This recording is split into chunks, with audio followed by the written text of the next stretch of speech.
Uh, today we today we are back with another edition of the Distinguished Lecture Series at the Trivedi School of Biosciences, Ashoka University.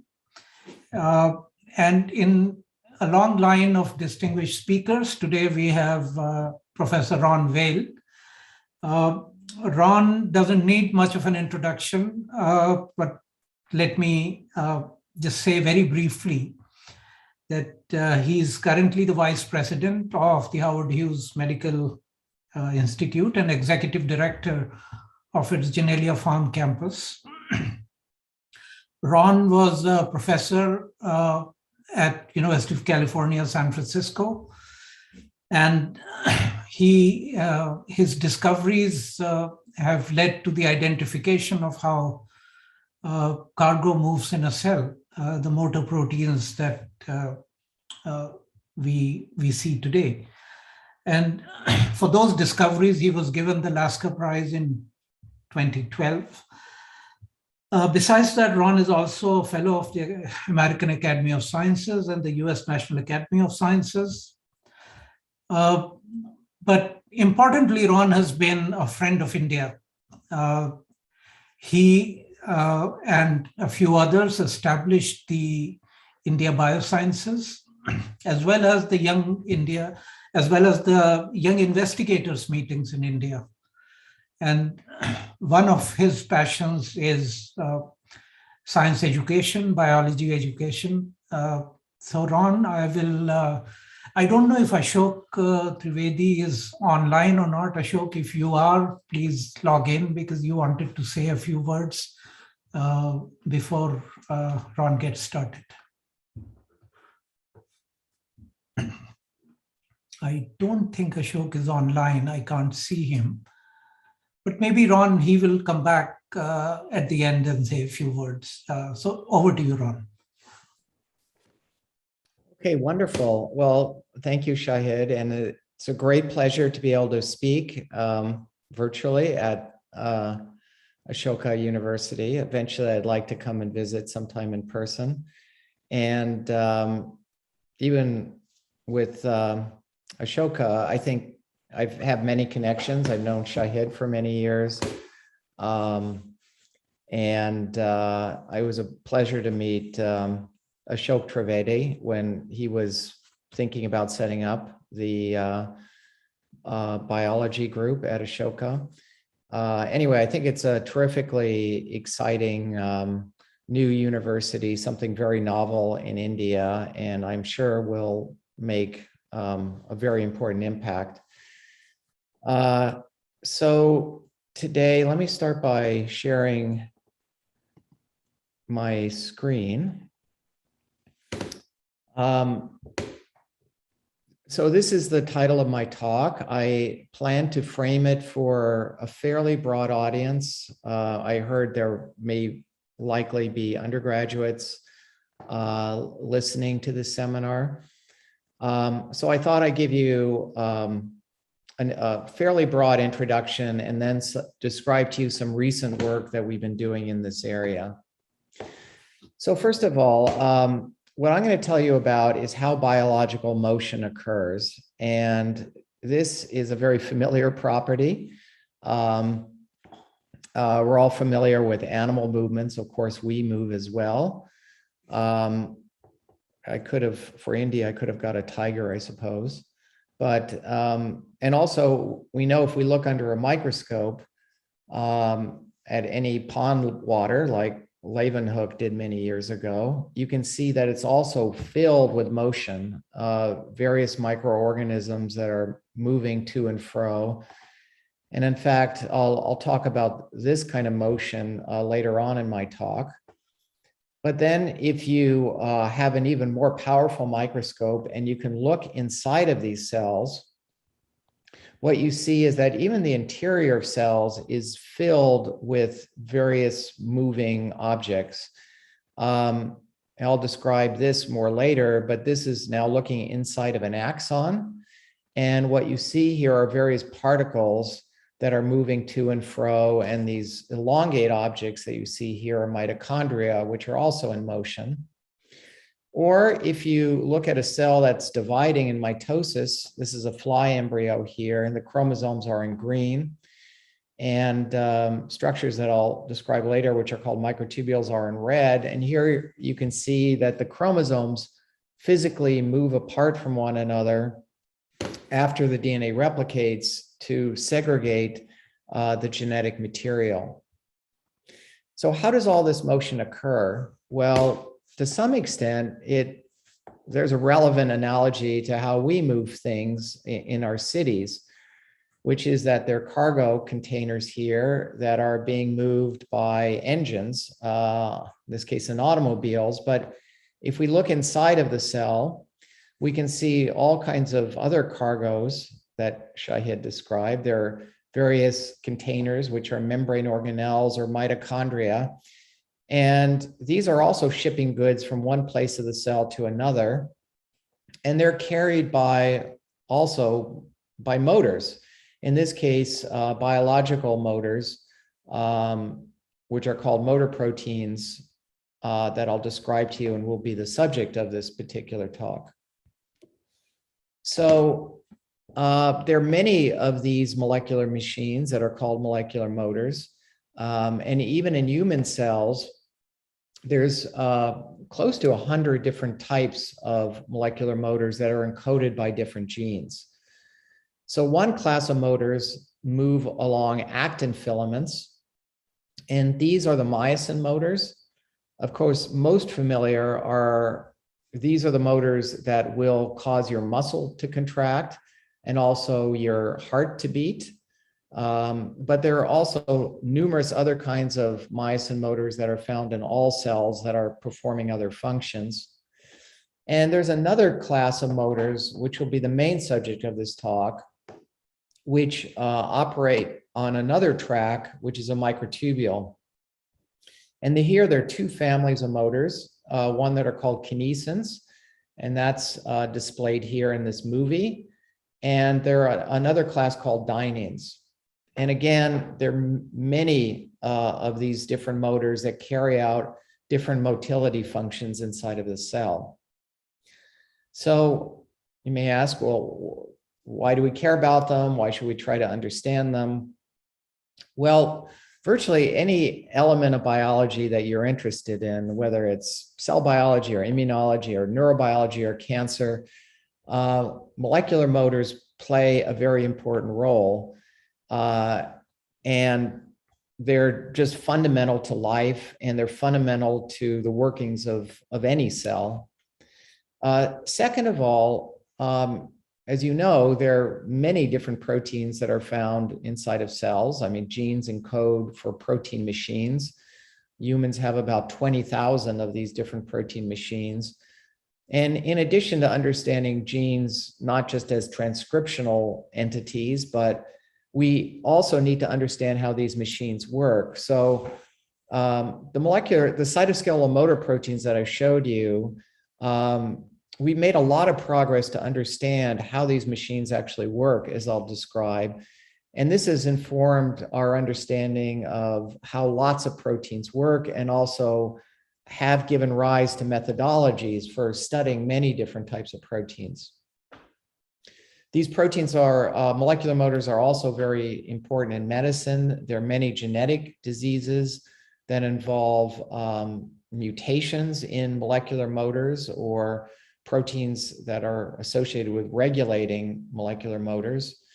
And just as another example, there are also ways to develop drugs that modulate the output of molecular motors. And this is one drug that came out of a company that I co-founded. And in fact, one of the key people that has driven this program is Fady Malik, who was my first graduate student, and now then got an MD PhD and is playing a key role in drug development at this company called Cytokinetics. But this is a really interesting drug because it binds to this myosin motor that is involved in heart contractility. And this drug even has the interesting property of activating this myosin motor to make it actually cycle faster and cause more contractility.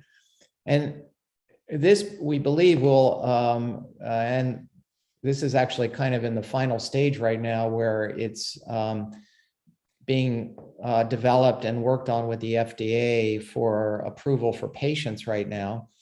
But this is very good for patients that have what is called heart failure, meaning that the cardiac wall and the muscles are contracting imperfectly. There's not a robust ejection from the ventricles. And this just shows a patient with heart failure. This is the mitral valve here, which is kind of fluttering because the muscle is not working properly. And after taking this drug omecamtiv, you can now see in this echocardiogram this mitral valve popping as it should, because the heart is now contracting more normally due to this myosin activating drug. So anyway, I hope I can convince you that these motor proteins are definitely worth studying. And what I'd like to do today is share with you first some, I would say, more historical work on how we found and then developed an understanding of this one motor called Kinesin. And then I'll talk to you about this other microtubule motor, which is Dynein, and more in the context of how Dynein causes sperm to be able to swim. And then finally, if I have enough time, I'll maybe just cover a few slides on another passion of mine, which I had mentioned, which is on science education. Okay, so this was a long time ago when this story began with Kinesin. I looked quite different then as well, as you can see. But this journey really started in work at the Marine Biological Laboratory at Woods Hole in a collaboration with Mike Sheets, Tom Rees, and Bruce Schnapp. And what we were interested in trying to understand at the time was how material is transported in nerve cells. So nerve cells are particularly interesting because they are by far the longest cells in your body. They're obviously microscopic in size, but the length of the neuron is extraordinarily long. It can even be 1 meter in length. So, for example, in a motor neuron in your leg, its cell body would be located in your spinal cord. And the cell body is where the nucleus is. It's where all the genes are, where most of the protein translation occurs. It's where lipids are manufactured. So it's the main manufacturing side of the cell. It then has this very long process, which is called an axon, which can extend all the way down your leg. And at the very end is a nerve terminal. And this may interface and connect with a muscle or sensory system. And so this is the final output of the neuron to either receive sensation or control muscles. But because all the machinery for synthesis is found in the cell body, material that's necessary for the survival of this whole big cell and the nerve terminal has to be shipped down this axon. Now that is a slow process. In a human, it would take about 2 days for material to be shipped from your spinal cord down to your foot. And I should also emphasize this is different than the other process that's also going on in the axon, which is electrical conduction. And that is the main way neurons work, by conducting an electrical current to the nerve terminal to cause release of transmitters. That's a very fast process, but this transport process is a physical transport process that's going inside of the cell. Now, how this material transport worked at the time was very unclear. And we decided to study this in the squid with its giant axon. So it turns out the squid has an escape response that allows it to propel water and rapidly evade its prey. And the axon that governs that escape response is about 50 times larger in diameter than a typical human axon. And that makes it very easy to dissect out of the squid and be able to study it. So that's what we did. And so first of all, I already showed you this movie. This is what the transport process looks like in a squid giant axon. This is in fact a movie first made by Robert Allen, Ray Lassick, Scott Brady and colleagues. And what we did was to try to see if we could what's called reconstitute, meaning like replicate this transport machinery in a test tube instead of in the native axon. And that process did work. It had many different steps, but ultimately what we were able to achieve was a reconstitution of the basic motor protein machinery in a very simple system where we now could actually purify the motor. And instead of having this motor transport native organelles, what you see here are not biological material, but are plastic beads, very small plastic beads, about 1 micron in diameter, being transported by this motor along microtubules. And I should say these are even biochemically purified microtubules, not from the squid, but actually from a cow brain. And we can get this whole machinery to work inside of a test tube. So this kind of approach of taking this living system apart in a test tube and being able to do biochemistry, which is, for those of you who know, this is a gel electrophoresis, and these are different fractions. And here is the protein that's producing this movement. Turned out to be a new protein, which we named Kinesin. So, you know, if you watch these movies, it's really quite incredible to see these little beads being moved by, you know, a machine that's about, you know, 100 millionth of a meter in size.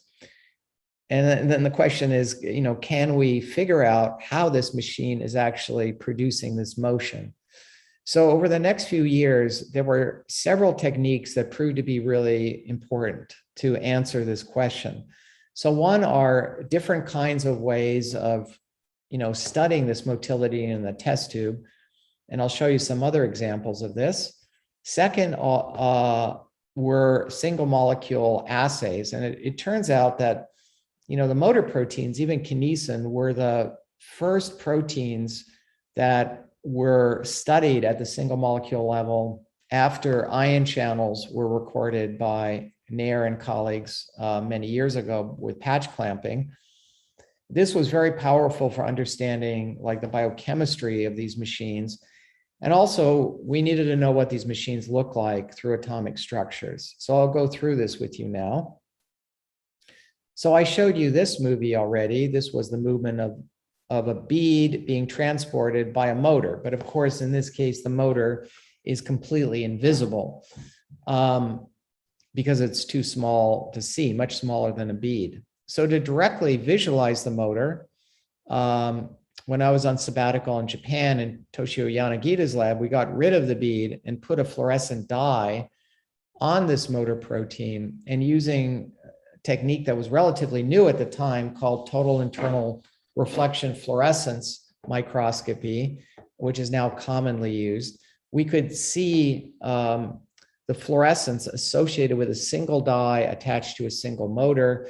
And then you can make movies like this, where the green dots now are individual motor proteins moving along these tracks, which are microtubules. And thanks to work from Paul Selvin and colleagues, you can actually follow these little dots with great spatial precision. And you can see, in fact, if you slow down this motion with, you can see that this motor takes individual steps along the track. It's not totally continuous. And the steps are 8 nanometers, which in fact correspond to the distance from one subunit to another subunit on the microtubule. So, we now can see these motors. Still doesn't answer the question of how they move and take steps. One important part of how these machines work is that they are chemical enzymes. They're enzymes, and they take energy from this high energy compound, which is ATP, and they use that chemical energy and convert it into this motion and force. So what happens with these motor proteins as enzymes is they take in ATP, they hydrolyze it, they hydrolyze the last phosphate bond, then they release the gamma phosphate, what's called the gamma phosphate, then they release the ADP, and then they start all over. They bind another ATP. And during one of these full cycles, the motor takes one step along the track. And Kinesin is very efficient doing this. Virtually every time it binds an ATP, it will take one 8 nanometer step forward. So, the game then was to figure out what was going on in this motor protein that would be responsible for converting this chemical energy into directional movement. Now, here there was an interesting question because the myosin field had been studying this problem for decades before Kinesin was discovered. And there was a lot of work going on, in the myosin field that, the question is there any relevance between these two motors? Well, for many, many years, at least a decade after Kinesin was discovered, mostly people thought they were different machines, maybe didn't work the same way. There were obvious reasons. One was Kinesin works on microtubules, myosin works on actin.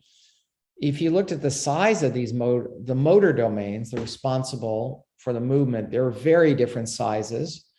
If you asked a computer to line up the sequences, the computer came back and said there was no significant amino acid identity. And they just had a number of also different motile properties that were even found at the single molecule level. So, at the time, the Kinesin people had their own meetings, the myosin people had other meetings. But a really dramatic change in I would say the psychology of the field was when we got the atomic structure of Kinesin. And now here, this is a technique using X-ray crystallography where we can see all of the individual or, make a model for all of the individual atoms, in fact, and where all the positions of the amino acids are in the protein. And this is what Kinesin looks like in a space filling model with ADP bound to its chemical site. But the big surprise was, and this is another way of looking at protein structure, something called a ribbon diagram. We found that the Kinesin structure and the myosin structure, which was solved earlier, showed remarkable similarities. In fact, Kinesin and myosin are for sure more similar to one another structurally than either one is to any other protein in the genome. And what you can see is that they share this similar kind of blue core that, in fact, if you align them up spatially, they almost, perfectly overlap one another. Kinesin's smaller because myosin has built extra stuff around this core. But this blue core we think, is the most ancient part of these protein. It's effectively the core enzyme that binds the nucleotide, shown here in white over here. It does all the hydrolysis work, and it also has a sensor built into it, which we understand very well. It senses the difference in the nucleotide state, whether there's an ADP there or an ATP there. And based upon what this core senses, it transfers the information to this long helix that, again, it's found in the same place in myosin and Kinesin. It's a little bit longer in myosin. And this long helix serves to carry information from the nucleotide through this rigid structure to another structure here that's shown in yellow. Now, the yellow parts look very different between the two, but as you can see, the end of the helix touches this yellow bit in myosin and also touches the start of this yellow bit in kinesin. And what these yellow pieces are mechanical elements. So, and I'll show you that in the next slide. So what we think is that both myosin and kinesin actually have a fairly similar strategy for how the chemistry is converted into other parts of the structure that cause mechanical movements. So what are those movements? Well, before kinesin was known, it was very well described that there's a large conformational change that happens in this yellow element here. You can see this in this movie we made with Ron Milligan. After phosphate is released, this element undergoes a big swing, about a 10 nanometer swing, and that pushes the actin filament in your muscle. So here you can see it again. It releases, recocks, and binds, and I'll watch it push the actin filament with that swing. And that's, billions of these events are what causes your myosin filaments to slide inside of your muscle. And that's what causes your muscle to contract when you're lifting a weight or something like that. So we reasoned that this same element in kinesin would probably, even though it looked different, would probably be a mechanical element. And we did lots of experiments and probes on it to test that idea.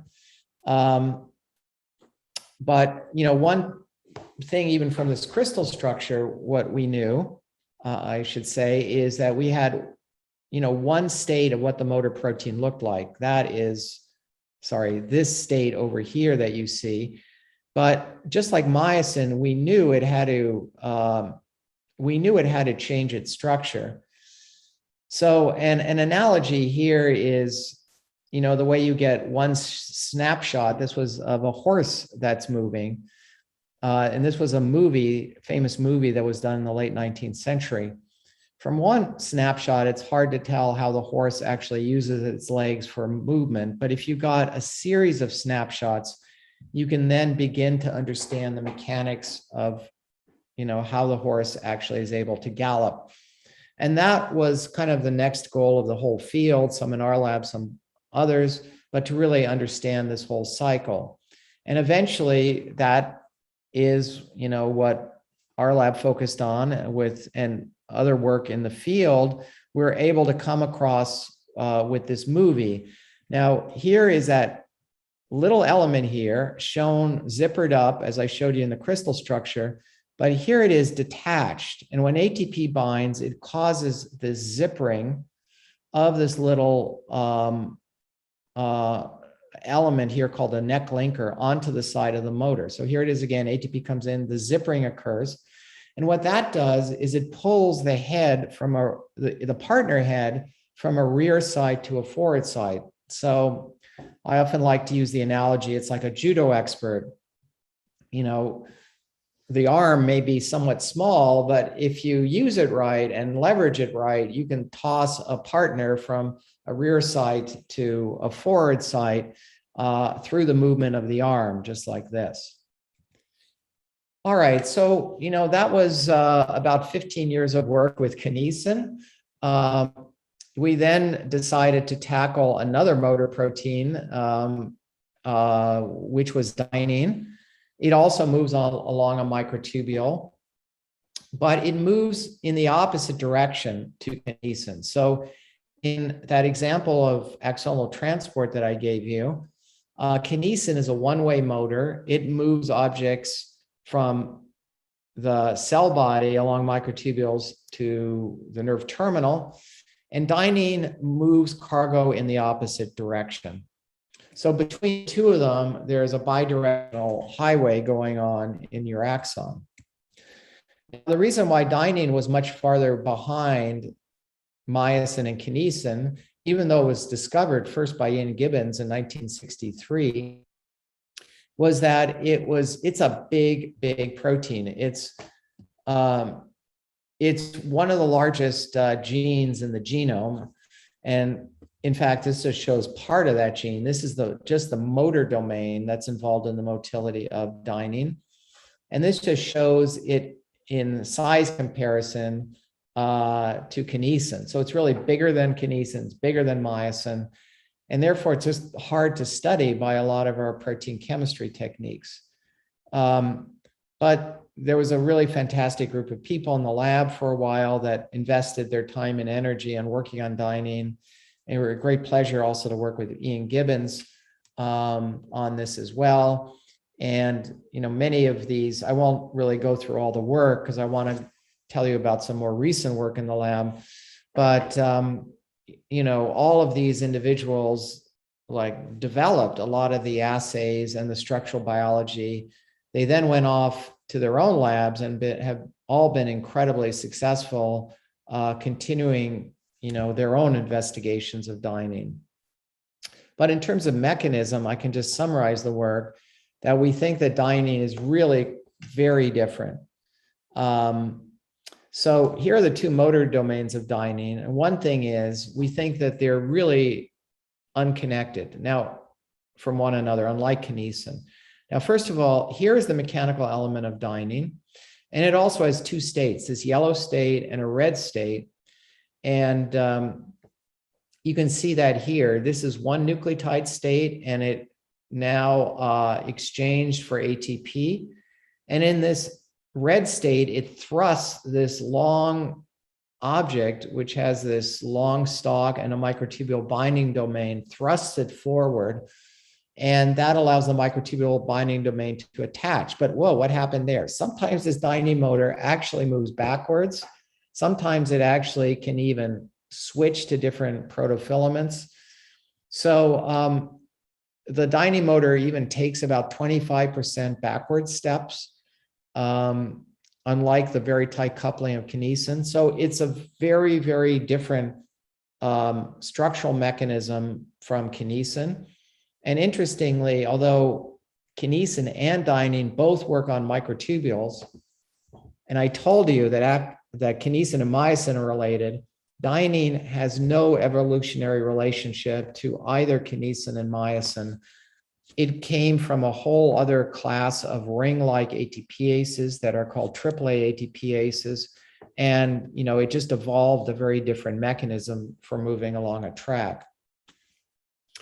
All right. Now I'd like to shift to tell you about some recent work in the lab. And it is about dynein. It is about dynein and its role in the movement of cilia and flagella. So I'll just start this again. So I showed you this image of things moving in pond water. Well, this is a unicellular algae called Clammydemonis, and it swims through water by the beating of these appendages, which, depending on the organism, are either called cilia or flagella. They're also found in your lungs. All of the epithelial cells that collect, soot from the city or infectious particles, these cilia move these objects and try to expel them from your lung. And that's in part due to this motion of cilia that line your lung epithelia. And of course, another type of motility that is also related is the movement of sperm. And this will be the main subject of what I'd like to tell you about now. But I do want to foreshadow that sperm also move by a kind of a beating pattern. In some cases, the beating pattern is very sinusoidal, like this sea urchin sperm, but there are various patterns in which this appendage can beat. Sorry, this movie got a little distorted, but you can see the mouse sperm moves in a very different pattern than sea urchin sperm. And even mouse sperm and human sperm, the human sperm exhibits kind of a corkscrewy type of motion. There are many variations of how these sperm flagella can beat, and that will be kind of an important point of this talk. So how do these structures beat? Well, inside of these beating cilia and flagella, in all of them, there's a common, amazing large structure that's called the axoneme. And what the axoneme consists of are 9 outer doublet microtubules. So they're a little bit different than cytoplasmic microtubules. They're basically 2 pairs of microtubules that are locked together in this kind of structure. So it's a somewhat unusual but mechanically strong structure. And the dyneins are attached to these structures, and they interact with the neighboring outer doublet. And the dyneins can walk, they're firmly attached on one case, and they're trying to walk on the adjacent outer doublet. And this can cause the 2 adjacent microtubules to slide relative to one another. And there are a whole bunch of other structures here called the central pair and radial spoke that I'll describe in the next slide. But also interestingly, there has to be some regulation of the sliding. If all the dyneins were trying to move at the same time, nothing would happen. You know, the whole structure would be, you know, because it's connected at the top and it's linked together at the bottom, it would be just a stiff, rigid rod. So we have to, basically for this structure to bend, the dyneins have to be different in their activity on one side of the axoneme versus the other. So at one time, dyneins, for example, on one side would be active, and then switch to the other side where the dyneins on the other side would be sliding. And by this kind of asymmetry, you can then get a bending of the entire structure. In fact, this recent work suggests that the switch may be not from these purple dots, may be in fact inactive dyneins. The rest of them are active. So the asymmetry here may be in switching dyneins off between both sides of the axoneme while the rest of the structure is on. Okay, then the other thing is, in addition to the switching mechanism, you have to have some way of determining the bend plane. And here there is an asymmetry. 2 of the outer doublets are locked together. And the central pair also, you can see, is very asymmetric. So between this locked together pair of axonemes and the central pair asymmetry, this causes you know, an asymmetry and a defined bend plane that you can see here, where the axoneme is bending. All right, so how does the switching mechanism occur? Well, actually, this is the major question of the field, and still, I think it's going to be solved probably in the next few years, but right now it's still a mystery, even though, you know, ciliary motility has been known since Leeuwenhoek. But what appears to be important is that the dynein is not just working alone, but there are a variety of other proteins that are involved in the motility. One of these is a very large structure called a radial spoke. You can see it here. You can see it on its side over here. We solved part of the structure of this, and Alan Brown's group solved the entire complex. So it's now known in atomic resolution detail, and it consists of about 25 different proteins, so very complicated. And then there are also these links between the dyneins, between the outer doublets, that are called Nexon Links or Dynein regulatory complexes. So somehow this mechanical bending must transfer information through the radial spokes and somehow to control the dyneins turning on and off here. But as I said, the mechanism isn't exactly known.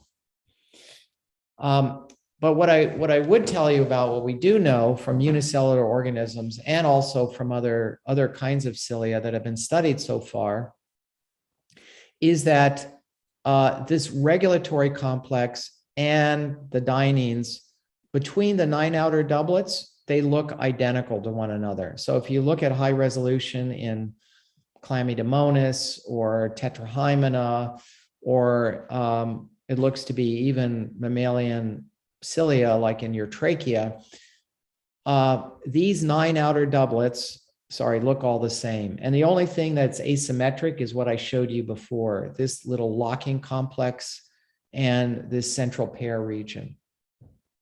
Okay, so this is what's known. Now let's get to the unknown. Here, Zhen Chen, who's a postdoctoral fellow in the lab, wanted to ask the question, how do sperm swim? And is the sperm axoneme basically work the same as has been found by other labs with Clammydemonis or these ciliated epithelial cells? Now, you would think, maybe everything's conserved, there won't be any difference. But if you just look at these structures, you can see some differences that are pretty obvious immediately.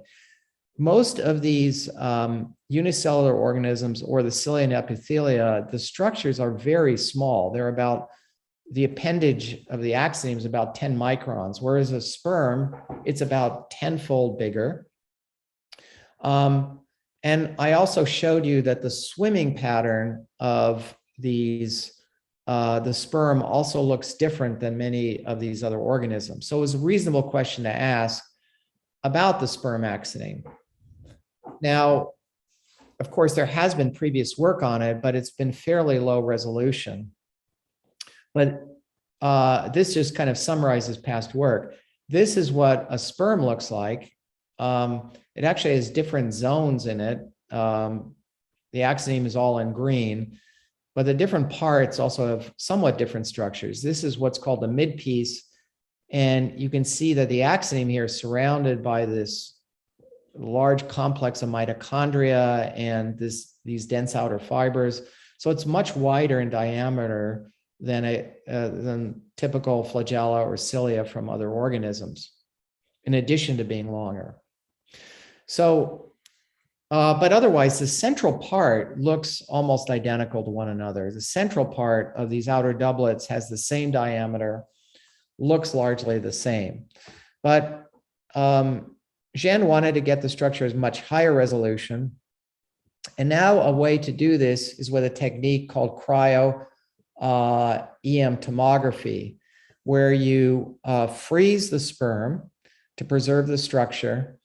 And then because the electron microscope, in this case, can only image a very thin layer of the object, you use what's called a focused ion beam to mill away a lot of the material to create a slice of the flagella, which you then can put in a cryo-EM and do tomography. So you can now image this structure at different angles. And after this, you can reconstruct the axoneme in 3 dimensions. And this just shows what it looks like. Before you etch away, you really can't see much detail under the electron microscope. But after milling to create this thin layer, you can. And you begin to see these fine repeating objects that repeat all the way down the axoneme. And now what you can do is averaging techniques that allow you to take the average of thousands of these particles all along the length of the axoneme and recreate then a higher resolution average structure. So I'll show you what that looks like, but I now will just tell you 3 conclusions that the sperm axoneme is different from the ciliary axonemes that have been seen in the past. So the first conclusion is that the sperm axoneme has unique molecular components from other axonemes that have been previously studied. So here is even a very recent comparison. There was a recent paper of mouse, of the outer doublets of mouse trachea cilia. That's shown in this, I guess, pinker or darker brown color here. And gen structure of the mouse sperm is shown in this lighter brown. You can see that much of it overlaps, but the mouse actually, the sperm, even in the same organism, has all of these additional structures that are found inside of one of these outer doublets. And we're trying to actually resolve these structures at higher resolution right now. But we suspect that these additional material here is needed to keep these microtubules stiffer and stronger, because as I mentioned, you know, the length of these axonemes is 10 times longer than in cilia. So we think, you know, that these objects here may stiffen up these structures for these kind of long-range beating phenomena. I also showed you these radial spokes before, and I told you that they were really important for regulating the motility of Dynein. And here is the reconstruction that Jen has seen of the sperm of the radial spokes versus tetrahymena. And I should say that tetrahymena also looks, as far as we know, cilia similar to mammalian cilia as well. And what you can see here is the sperm has additional structures that are not found in the mouse. And in fact, I'll tell you about one additional one. These were derived by averaging all 9 outer doublets together. But we found one additional structure when we started doing the averaging 1 outer doublet at a time. Anyway, point is there's some unique structures, including this really interesting barrel structure here. Again, we don't know its molecular identity yet, but we think this very likely may have something to do with the unique beating pattern, and I'll come back to this later. In fact, right now. So conclusion number 2 is that the 9 outer doublets of the sperm are unique. Each one is different from one another. And this is different than what I told you before, that the dyneins and the radial spokes in all 9 outer doublets are identical in Clammydemonis, tetrahymena, and very likely mammalian cilia as well.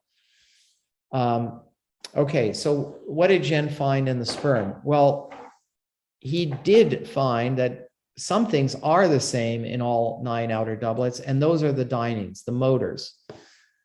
If you compare, and this is an overlap right now comparing the pattern of dyneins in one outer doublet versus the others. But if you do these comparisons in any 2 outer doublets, they all look the same. The motor structures overlap basically between any 2 outer doublets. But this is not true of the radial spokes. So here are the 9 radial spokes, and you can see dramatic difference in the appearance here of the this large ball structure, where it's absent in some outer doublets, present in others. You can also see this in this other connecting object between radial spoke 1 and 2, shown in red, not found missing in some of the outer doublets. And also Jen found in 2 of the outer doublets an additional component that's found at the base of radial spoke number 1 and 2. And these differences are not due to the fact that some outer doublets are at higher resolution than other outer doublets. So here's the difference of, 2 adjacent outer doublets, where you can see in this outer doublet number 1 an absence of the blue and the yellow. The red is found in both. But if you even take this particular outer doublet and you filter, which you can do computationally, the resolution much lower, tenfold lower, so everything becomes very fuzzy, you still see very clearly these objects in the map, and they're not found here. So what is our hypothesis here? Well, what I showed you before is that the sperm swims by this very planar symmetric beating pattern. And I told you that there's a symmetry of all the components around the 9 outer doublets. And in the mammalian sperm do not swim in a planar manner. They swim in this asymmetric 3-dimensional beating pattern. And we think that this non-planar beating may have something to do with this asymmetric pattern of these regulatory components that are found in the axoneme. And lastly, with regard to that, even mouse and human sperm don't swim identically, and they show differences in their motility. They're both non-planar, asymmetric, but non-identical. And what Jen found when he compared mouse and human is that they all showed structural differences. So here just shows an example. Both the mouse and the human sperm have this barrel structure, but interestingly, the position of the barrel structure in these outer doublets is different between mouse and sperm. So we think that these different distributions of these molecules even may contribute to different waveform patterns in different mammalian organisms. So, and this just shows what this actually looks like. This is doublet number 2, both pretty good resolution, but this complete absence of the structure in this 1 outer doublet in human sperm. Anyway, now the summary of this work is that we see molecular conservation and unique adaptations of sperm compared to other kinds of axonemal ciliary structures. The motor proteins are basically similar across all axonemes, across cilia and various flagellar, from unicellular organisms to human. But these non-motor proteins show asymmetry. First of all, there are new non-motor proteins that are found in mammalian sperm, and they also show an interesting asymmetry. We haven't done an extensive analysis, but they seem to be mammalian, as at least comparison to other work, do not seem to be present in zebrafish sperm. And we even Jen found variation in these non-motor protein distributions, and even in different mammals. And I showed you the example of mouse and human. And so maybe the distribution, the presence and distribution of these regulatory proteins may really play an important role. That's at least our working hypothesis in defining the exact waveform pattern of sperm motility. So with that, I'd like to thank Jen, who did all this work. Just really absolutely amazing postdoctoral fellow who took on all this work on his own. But I should say, with a lot of EM help from a group at Genelia listed below, who did help him with a lot of the preparation of the sperm and the imaging work that I described to you. And lastly, I'll just say this very briefly. These are my educational projects that I'm involved with, but I think they could be really great for Ashoka University, certainly in general for India. This is a project called iBiology, which I started actually after I came back from my first trip to India. And it's a resource of incredible talks of biology, completely for free. Many of them are filmed in a green screen studio where you can hear scientists talk about their work. The project is also going in many new directions. There are also courses that you can look on for undergraduates and graduate students on how to do research. So I encourage you to look at the online courses here as well. I also started a new project for undergraduate education, which is the Explorer's Guide to Biology. Again, it's, I think, almost verging on criminal that students in the United States, the prices for a textbook are close to $200. And, I think we should be able to create a great undergraduate resource for free.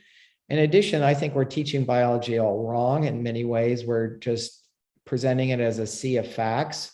And, that loses the whole concept of what it means to do science, which is how we discover new knowledge in the first place, which is really where the beauty and interest of science is. And that's the goal, is also not to make just this free, but to really rethink how we present undergraduate biology as an activity of science discovery and what that means. I'll just give you an example of this. This is the Messelstone stall experiment. Anyway, I encourage you to go to this website here. But here is the Messelstone stall experiment, written in almost in every textbook. But here we have actually a chapter written by Matt Messelstone and Frank Stahl. So you can hear about the experiment from them directly. And, it's told in a narrative voice. All of this work is told in a narrative voice. So it makes it interesting, I think, to students. Their videos, we actually filmed a reunion of Matt Messelstone and Frank Stahl together. So you see the scientists as people. There are beautiful drawings that describe these experiments, and there actually is data. So it kind of show students what it means to, unravel something and what evidence really means. And I've started this new adventure at Genelia Research Campus. So I just want to point that out.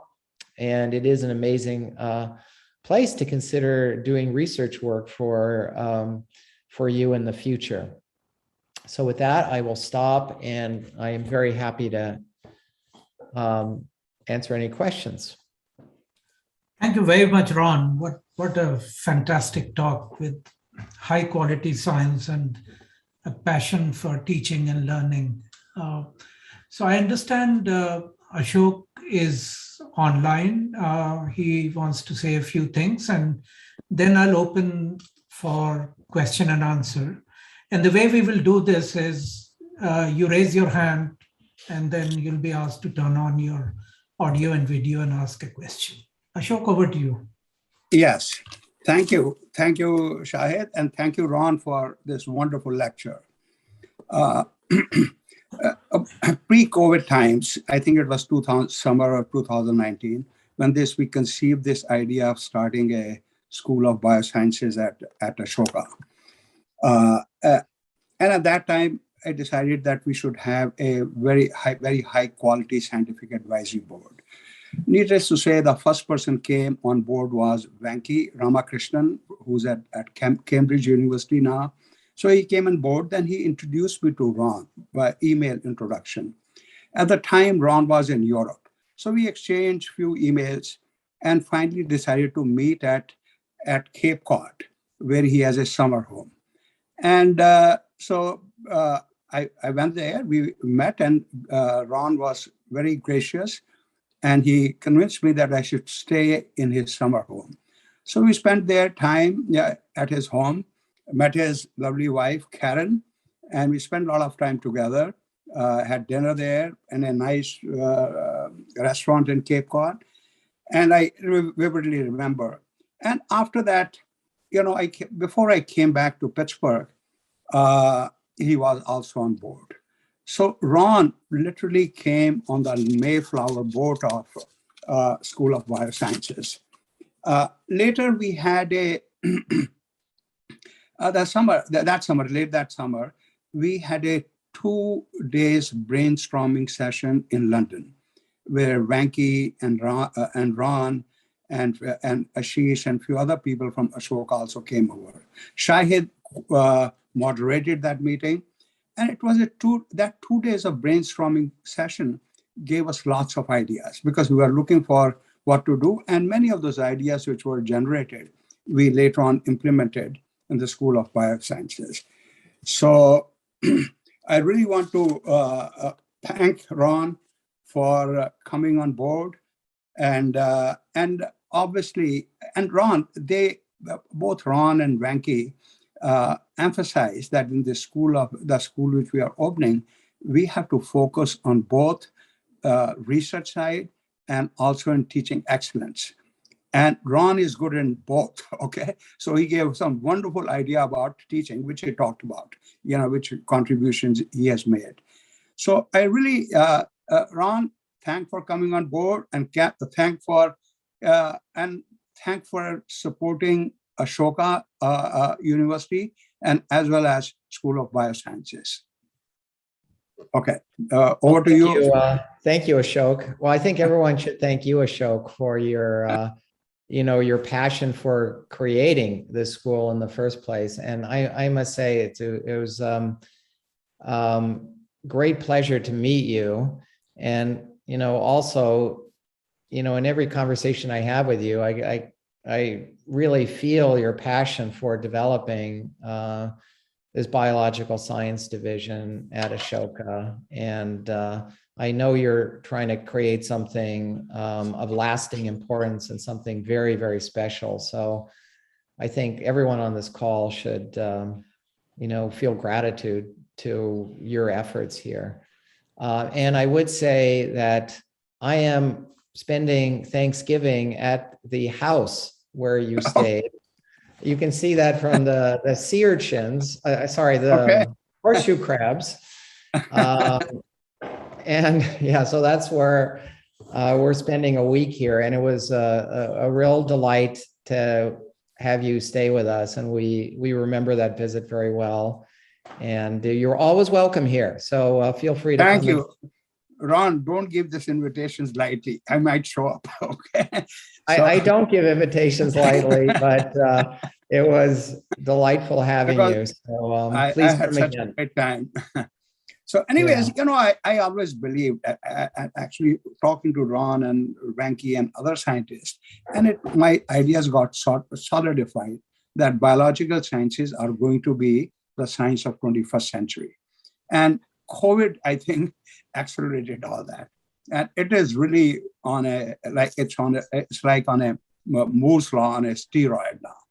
So that's great. We started that, and we have made a lot of progress in the last 2.5 years, since we started. And pretty soon we'll be in a year or so, year and a half, we'll have a new building, 120,000 square feet building, which is coming up. And Ron, I would love for you to come. Since you are the Mayflower board guy of this, come and speak over there. That will be great. Thank you very much. And at the same time, maybe I'll visit Vijay. How about that? Vijay Raghavan. Yeah. Hi, Ron. How are you? Okay. I know this is like a reunion. I see Srilaja is on the call and Vijay's on the call. It feels like I'm back in India. So, Ron, Vijay, and I talk to Vijay quite frequently, and he's giving some wonderful ideas, and he's a very, very supportive of our initiative, and a great guy. So, yeah, absolutely. Well, maybe I'll take Srilaja was first, and I'm not sure if I'm supposed to ask the questions myself, but then maybe Srilaja, Vijay, and Nirmal. Mm-hmm. Okay, that's great. Hi, Ron. You get me and you. We are okay. Oh, that's good. It's a double header. Good to see both of you. No, so I had a wonderful talk. I did not know some of the personal stories that you talked about, but my question is to do with the newer work on sperm motility. So the sperm tail is fairly long, and not all parts of the tail display similar or identical movement. So do you think that the axoneme asymmetries that you talked about changes based on whether it is in the proximal, middle, or distal part of the sperm tail? Would that make a difference?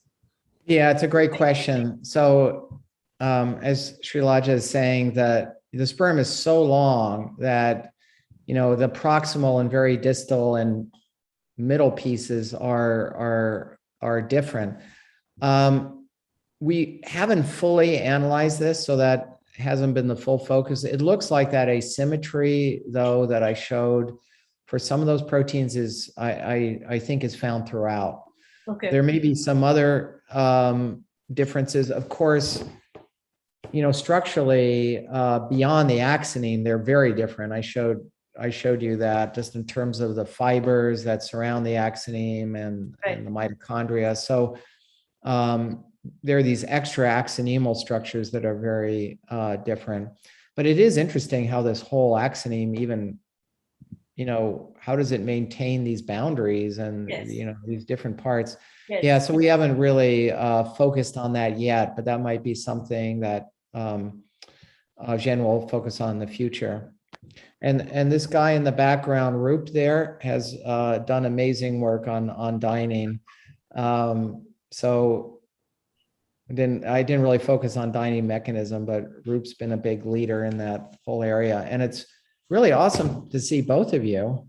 Thanks, Ram. Same here. Good to see both. Good to see. Look forward to seeing you in person. All right, I'll switch over. Let's move on to somebody. Yes. There are many questions. Okay, and Vijay, look forward to seeing you too. But let's hear what. I just wanted to say hi. No questions from my side. Good. I'm really happy, Vijay, you attended this lecture. Yeah, it looks like. Are you doing? I thought you'd become a mathematician with that chalkboard in the back there. Yeah, I'm trying to get intellectual. Ron, he's a chief scientific advisor to the PM and the government of Indiana, the biggest scientist. Yeah, I know that. I remember when Vijay he was never just a scientist when I knew him. He was director of NCBS, but yeah.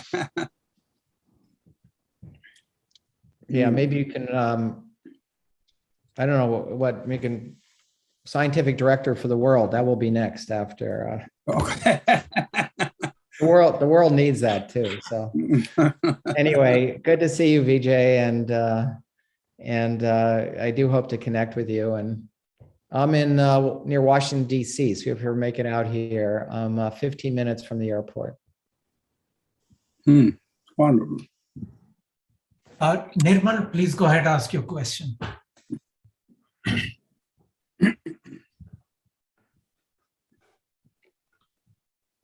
Go ahead, Nirmal. We can't hear you. I think you're on mute. Still No, on mute. we can't hear you. Please sort it out. We'll come next. Kasturi. Can I ask my question? Yeah, go ahead, Kasturi. Go ahead. Thank you so much for the great talk, Dr. Vale. So I have those are very beautiful cryo pictures that you showed. So I have a quick question, like sperm is very unique in its cell shape, like very different from regular cells. And we see the mitochondria are kind of there in between the flagella and the head. So I was wondering, like, I know like you and Danny's work, they very beautifully showed how the axoneme is beating and it's helping in motility. So I was just curious, so does these axoneme in the sperm, does it play any role in trafficking the mitochondria through kinesins to that area only, so that the mitochondria is restricted in that region? Does it play roles apart from motility? Yeah, it's a good question. I must admit, I'm not as much a scholar on sperm differentiation as I could be, because we've just recently got into it and just focused on the mature sperm.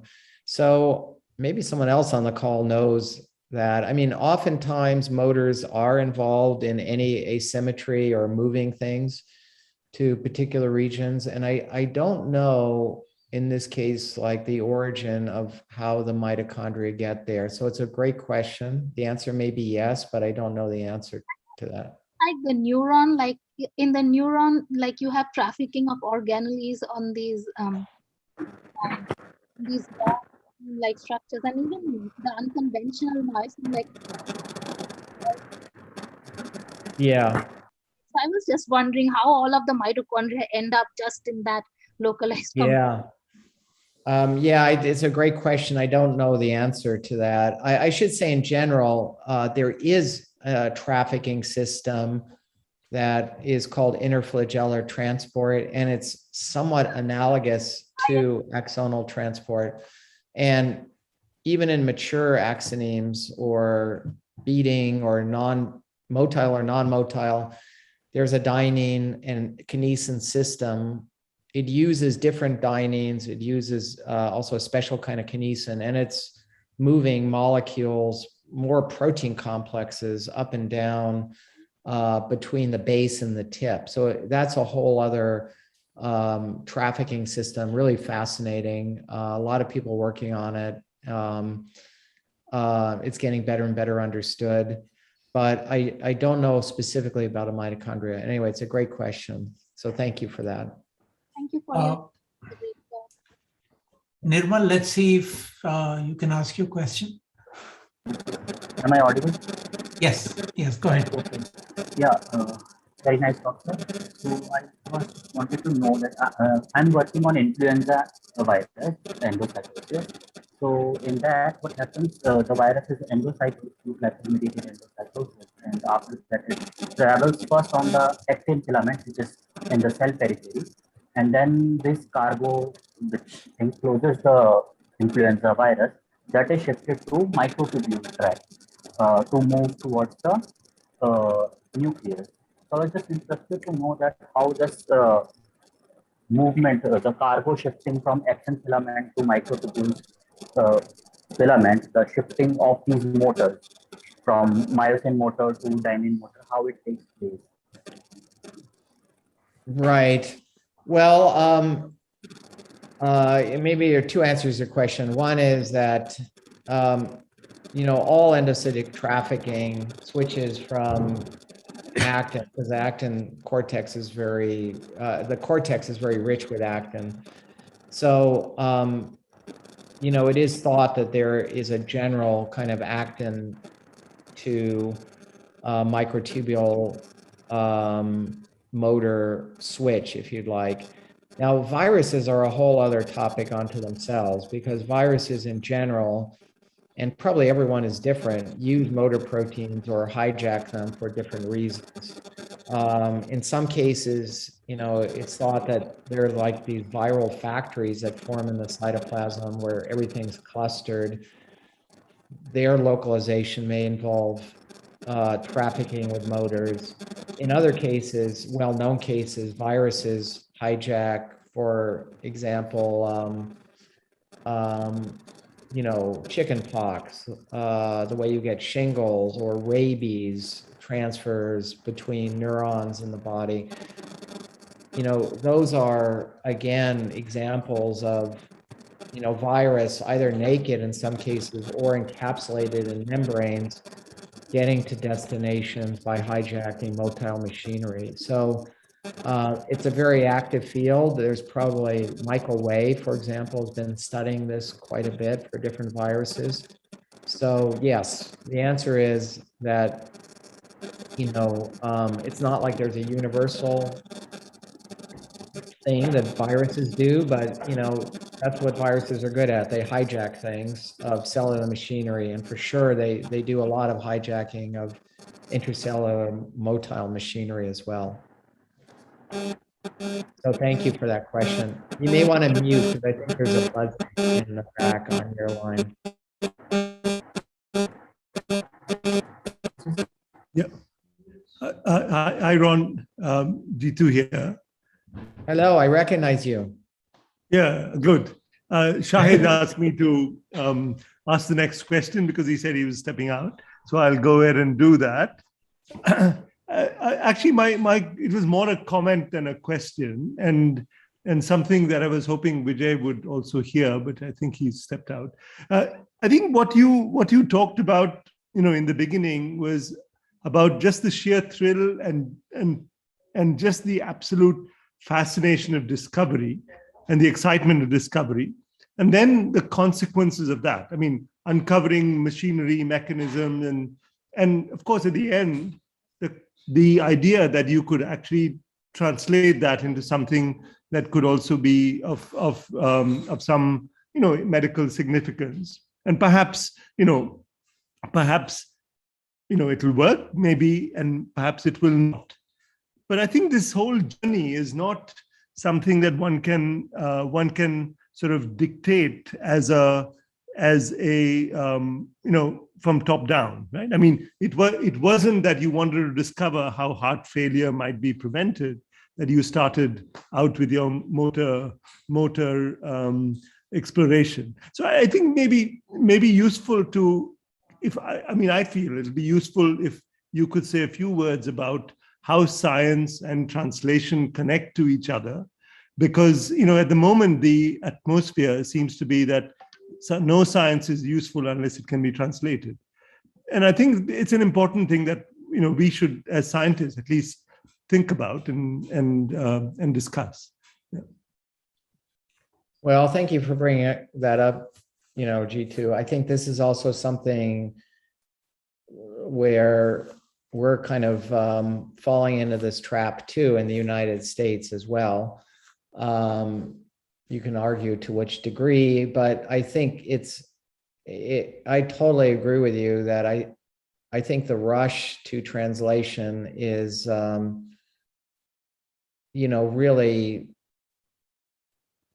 can be. I mean, in some cases it's obviously very good, but it also, without support of basic research and like fundamentally asking unknown questions about biology, that step just cannot be bypassed. And there are just so many examples over and over again where some of the biggest breakthroughs in science have started with curiosity. So, I mean, you're totally right with what you said about my trajectory in my career. Started off with just a fundamental problem of how material gets transported inside of neurons. And now we know it's bloomed into many directions. I mean, the drugs that I talked to you about, there's even notion that a lot of neurodegenerative disease may involve defects in transport. But, I'll offer another example, which is CRISPR, which, no doubt everyone argues is one of the biggest technological advances in the last few decades in biology. And if you trace the story of CRISPR, it involved before the Doudna and Charpentier got to it, their discovery would not have been possible were it not for building up on work of just curiosity-driven research about what weird sequences in bacteria, what their meaning was. And this was obscure. This would, people didn't get grants on it. It was hard to get this thing published in journals. And, but without those individuals starting that work, all of the CRISPR revolution and all of the industries and monetary flow into CRISPR companies, none of this would have happened.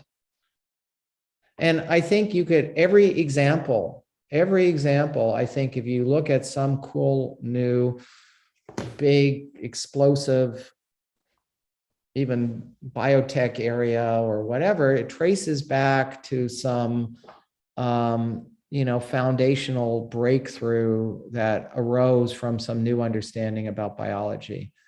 And, we're so far away from like knowing everything and stopping to ask those questions. We're in our infancy of understanding life. And I would emphasize our infancy. So that's all great for all the undergraduates who are on the call, because there's just tremendous amount of work for you to do. Anyway, your message right on, G2. It's totally right on. And I think more need to hear it. Thanks, Ron. Apurva, go ahead. Yeah. So Professor Ron, this is a great talk as usual.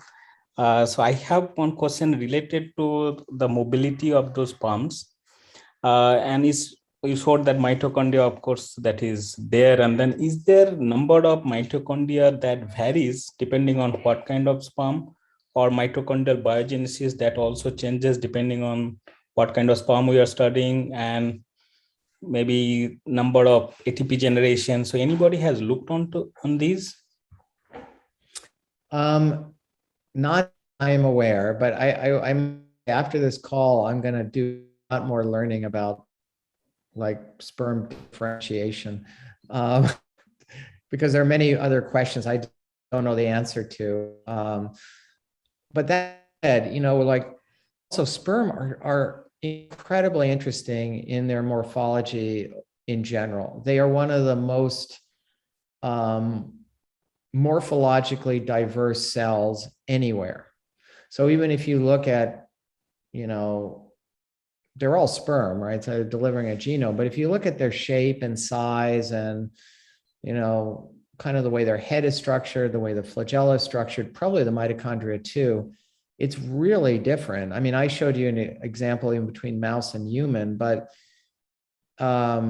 if you look at the diversity of, different mammals, different vertebrates, different metazoans, sperm are incredibly diverse. And, that may be part of driving kind of new evolutionary processes, because sperm play a big role in the whole game of evolution, right? So, but that said, I think it would be a fascinating study just to look at even the molecular basis of sperm morphology and really try to understand that from maybe like an evo-devo plus mechanistic perspective. Yeah, great. Thank you. Yeah. Subha, go ahead, please. Hey, Ram. So very nice talk. I had one question on the mechanism of myosins and the kinesins. You have shown very nicely that nucleotide hydrolysis is very important for activity. But however, the activity of a motor, is it dependent on the membrane composition or the cargo which carries with them? Because that also has an important point for a motor to function. Is there any view, in your view, what type of activity, either say the membrane or the cargo, plays important role for the activity? Yeah, I see that. Well, that's an interesting question. So, I talked about motor proteins switching on and off in the cilia and the axoneme. That is a general phenomena of all motors. I would say even the motors in the cytoplasm have on-off switching mechanisms. And in many cases, those switching mechanisms are controlled by cargo. So they're a variety of proteins or phosphorylation or things that in most cases are thought to not bind to the motor part, but bind to the more distal part of the motor. So I showed this long kind of stalk, and there's a whole other domain I didn't show you that's involved in attaching to a cargo.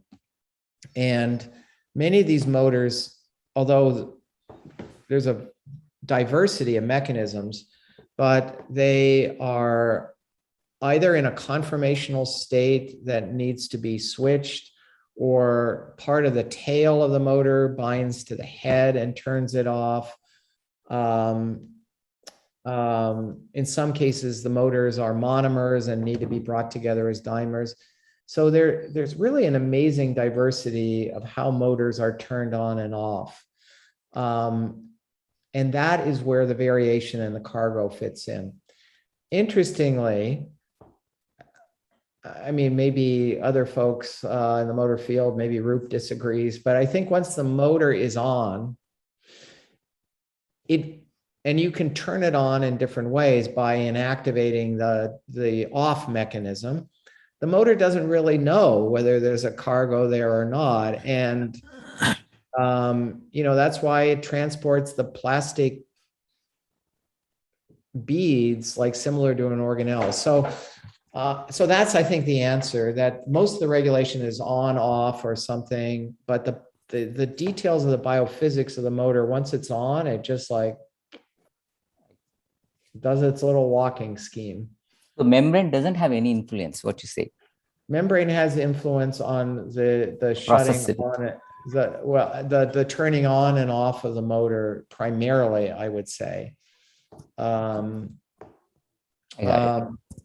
the membrane also has roles, like it can cluster a number of motors together into a patch. So there's also some indication. Also, Roop has done really beautiful work on this, like looking at regulation of Kinesin motors and Dynein motors in tug of wars, which would happen on a surface, so on a membrane surface.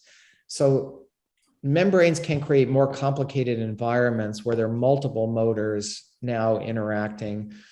And that is a kind of regulation as well. But if you look at just the detail of the motor domain, in most cases, it just is, its mechanism, doesn't rely on the cargo piece for its basic mechanism. Thank you. Thanks. Vijay, go ahead, please. Thank you, Shahid. Ron, thank you for this wonderful talk. I have a very basic and somewhat naive question. So you mentioned that Dynein is really large, and just now you mentioned the tug of war between Kinesin and Dynein. So is there a disadvantage or advantage to the size? Is this compensated for, and also in context of anterograde and retrograde transport? Yeah, so it's always a question like, why is the size so different? Why is Dynein so complicated? And, it's an evolutionary question. And, one of those things, if you roll evolution again, would both of these motors be created? Probably not. So, there's nothing magical about it. I mean, that said, even interestingly, Dynein does not exist in higher plants. So even though Dynein is found in like every unicellular organism that I'm aware of, higher plants got rid of Dynein, which probably shows the higher intelligence of plants overall. But anyway, they replaced the Dynein with a whole large family of minus end-directed Kinesin motors. So in that sense, Dynein is not essential for life. It could be replaced by other motors. That said, most life forms on Earth that are eukaryotic have Dynein. Why? And why has it normally been kept around so long? I mean, the one speculation, there is evidence from this, from work from other labs, is that Kinesin and Dynein can easily pass one another on a microtubule. Kinesin is like a little bulldog. It just does the same thing. It always, goes along this linear part of the microtubule. Microtubule is like 13-lane highway. Dynein, as I showed you in that animation, is really long, probably can step over Kinesin.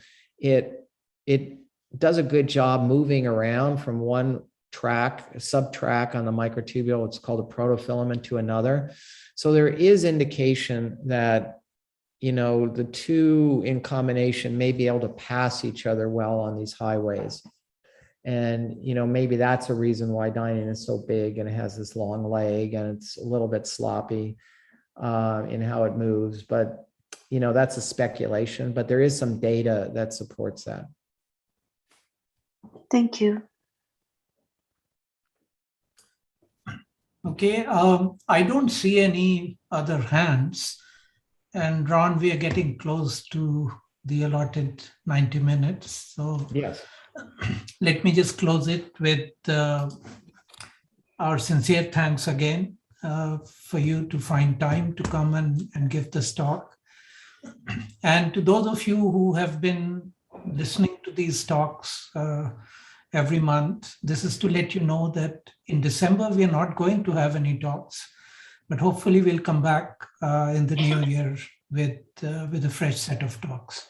So Ron, thank you again very much, and Merry Christmas and Happy New Year in advance.